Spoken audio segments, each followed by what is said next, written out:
Man, so Lil Wayne going viral right now. He dropped the Carter 6 last night. I ain't gonna lie, as soon as I seen the Carter 6 was coming out, I knew exactly how people was gonna feel about it. I looked at a lot of people reviews about it, a lot of people saying they disappointed. A lot of people saying they don't like it don't sound the same, it's outdated. And then I checked out some songs for myself. On there rapping with bars, but for some reason people thought they was gonna get 2008 Lil Wayne. People be one of your prime the last 20 years. I've been rapping like 20 plus years. I don't think nobody ever lasted that long at the same level as when they came out.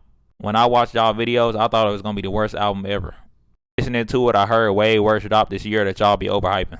He got songs like What the Hell He Going Viral and y'all complaining about Lil Wayne album.